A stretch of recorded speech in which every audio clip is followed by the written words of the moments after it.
Hi friends, vada curry எப்படி செய்யலாம் பார்க்கலாம் வாங்க. தேவையான இன்கிரிடியன்ஸ் ஒரு பச்சை மிளகாய், 2 வெங்காயம், ஒரு தக்காளி, ஒரு ஸ்பூன் இஞ்சி பூண்டு பேஸ்ட், கொஞ்சமா கருவேப்பிலை, தாளிப்புக்கு ஸ்பைசஸ் எடுத்து வச்சிருக்கேன். பட்டை, லவங்கம், பே லீஃப், ஏலக்காய். நான் கடலைப்பருப்பு 1 மணி நேரம் ஊற வச்சு எடுத்திருக்கேன். தண்ணி வடிச்சிட்டு அது கூடவே ஒரு காஞ்ச மிளகாய், ஒரு ஸ்பூன் சோம்பு, கொஞ்சமா உப்பு ஆட் பண்ணி கொரகொரப்பா அரைச்சிக்கிறேன். இப்போ இதை நிறைய பேர் நிறைய மெத்தட்ல பண்ணுவாங்க. நான் இட்லி பாத்திரத்துல தான் வேக வைக்க போறேன். ஸோ இதை வேக வைக்கிறதுக்கு ஜஸ்ட் உங்களுக்கு 10 நிமிஷம் இருந்தால் போதும். நல்லா வெந்துருச்சான்னு பார்க்கறதுக்கு கத்தியோ இல்லை ஸ்பூனோ நம்ம அதுக்குள்ள விட்டு பார்க்கும்போது அது ஒட்டாம வரணும். இது நிறைய பேர் தோசை தவாலெல்லாம் பார்த்தீங்கன்னா இந்த அரைச்ச பேஸ்ட்டை நம்ம வடை மாதிரி தட்டி எண்ணெய் ஊற்றி அதை மாதிரி செய்வாங்க. பட் இதுதான் ஈஸியாக இருக்கு.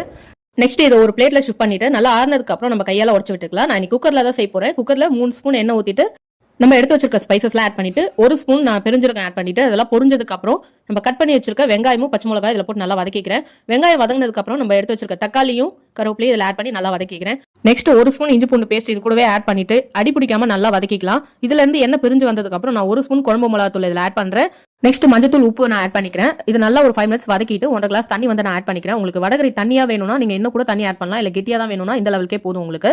தண்ணி கொதி வந்ததுக்கு அப்புறம் நம்ம எடுத்து வச்சிருக்க வடையை இதில் ஆட் பண்ணிக்கலாம். எல்லாருமே பார்த்தீங்கன்னா ஓப்பனா வச்சு வேக வைப்பாங்க.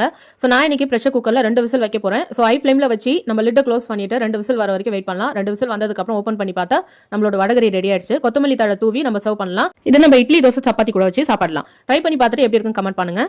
தேங்க்ஸ் ஃபார் வாட்சிங்.